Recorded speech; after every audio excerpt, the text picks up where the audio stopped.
할렐루야, 예수님의 사랑으로 성도 여러분을 사랑합니다. 우리나라가 경제적으로 성장하고 국민소득이 높아지면서 외국의 명품 브랜드들이 앞다투어 매장을 열었습니다.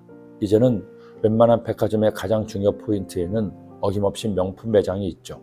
그런데 같은 제품에도 유독 한국에서 명품의 가격이 비싸다고 합니다. 그 이유가 아이러니컬합니다. 비쌀수록 사람들이 더 선호하니 값을 내릴 필요가 없다는 것이죠. 그런 뉴스를 접할 때면 씁쓸한 마음을 금할 수 없습니다. 몇백, 몇천만 원짜리 가방을 들고 다닌다고 해서 그 사람의 값어치가 올라가는 것은 아닌데 왜 그렇게 명품을 좋아하는지, 우리나라가 안타깝게도 돈으로 사람을 판단하는 사회가 이미 되어버린 것은 아는지 안타까울 따름입니다. 그런데 여기 가장 귀하고 비싼 명품이 있습니다. 그 누구도 그 무엇도 이보다 비싸거나 귀할 수 없습니다. 바로 영생이라는 명품입니다. 죄로 인해 영원히 죽을 수밖에 없는 내가 구원받아 영생을 얻게 된 것이죠. 더 이상 죽음이 끝이 아닙니다. 죽음은 영생의 시작입니다. 솔로몬의 보화로도 진시황의 권력으로도 모든 학자의 지식과 지혜를 총동원해도 영생을 찾을 수도 얻을 수도 없었습니다. 그런데 내가 예수님을 믿어 하나님의 자녀가 되었고 구원받아 영생의 복을 얻게 된 것입니다. 이스라엘 민족이 율법대로 행함으로 구원받으려고 했지만 그렇게 행하지 못했는데 어떻게 우리가 이처럼 값비싼 구원을 얻을 수 있었습니까? 성경은 그 이유를 이처럼 설명합니다.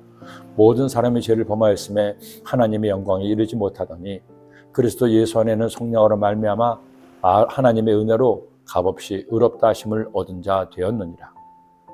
로마서의 말씀이 귀한 것은 바로 이 귀한 영생의 복을 오직 하나님의 은혜로 선물로 얻게 되었음을 알려주기 때문입니다. 성도 여러분, 사람은 절대 나의 힘과 능력으로 하나님의 의를 이룰 수 없습니다. 사람은 태어날 때부터 원죄를 가지고 태어나서 가르치지 않아도 이기적이고 욕심부리고 자기를 드러내고 죄를 짓기 때문입니다. 하나님 편에서 볼 때 사랑할 만한 구석이 전혀 없는 우리를 아무 이유 없이 사랑하셔서 택하시고 구원하시니 얼마나 감사한지요. 살면서 아플 때도 있습니다. 실패도 하죠. 원치 않은 어려움으로 힘들 때도 있습니다. 하지만 예수님 때문에 내가 구원받은 하나님의 자녀가 된 것, 이것 하나만으로도 우리는 무조건 감사해야 합니다. 힘들다가도 그 은혜만 생각하면 나도 모르게 웃음이 배어나오고 미소가 지어져야 합니다. 그래, 나는 하나님의 자녀가 되었잖아. 이까지 문제점 우리 아버지가 알아서 하실 거야. 우리 아버지께 다 맡겨버리자. 믿음이란 아무 값없이 나를 의롭게 하신 주님께 나를 맡기는 것, 이것입니다.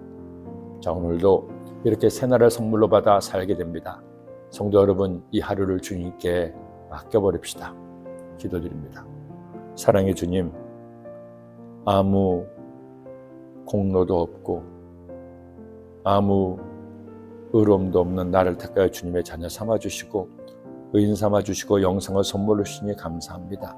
그 은혜에 감사하여 언제나 기쁘고 즐거운 마음으로 주님을 기쁘시게 하는 삶을 사는 저희가 되게 하여 주옵소서. 예수님의 이름으로 기도드립니다. 아멘.